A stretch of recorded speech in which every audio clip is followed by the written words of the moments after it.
Hi, I'm Dot, Fiskars number 6703, and today we're going to show you how to make these simple little flowers right here. These are two samples. One is done, they're both done with double-layered paper, double-sided paper, and see how there is? I just did one so that you can use the double layers too. The only thing you need to do this with are 3 Fiskars tools. You need any border punch, anyone works. I love this one, the scallop.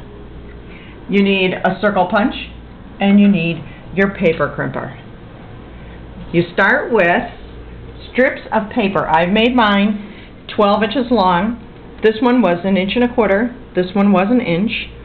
And you just do the border punch on it all the way across. Then you're going to run your paper through the paper crimper so it comes out all crimped like that. Then you take this one, I did this one just so you could see, but you crimp it together. It starts to kind of form a circle like that. You do that all the way around. I pre-did that. Then you're going to take it, and I want it to be green on the, let's do blue on the outside this time. So I'm going to use my hot glue gun.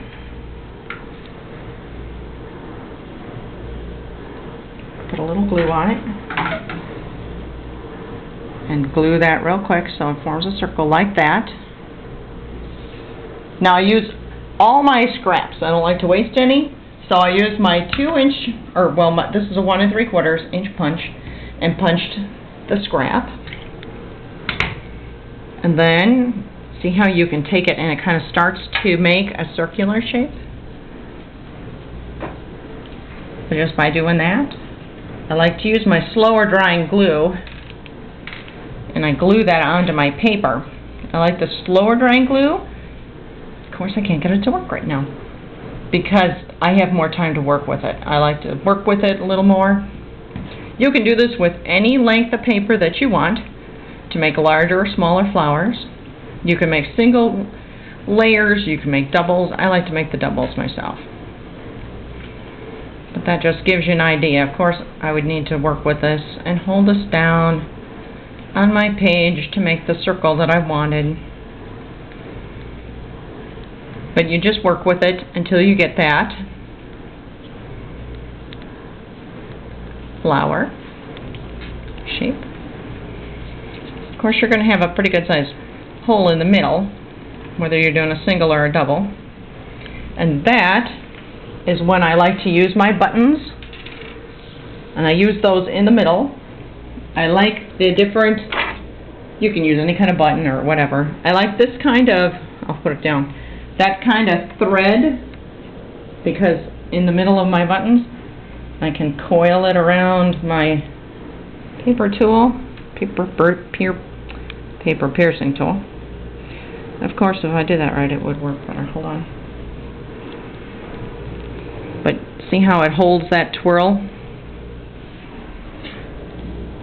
And then I put that in the middle of my button. And it's real simple and quick to make these little flowers. See how this is a double-sided, this is 2. This is double layer. And I used my scrap circle. No. Oops, my son brought up a good point. I used the same length on the center circle that I used on the outside circle. I could trim this anywhere along here to make different sizes, but I like to work in the bigger ones. I like them to be nice and big. And all you need are 3 simple Fiskars tools. The simple. Circles for scraps. I love my scallop one, and a Fiskars. Oh, that's just another one you can use. Well, I hope you have fun making the different flowers.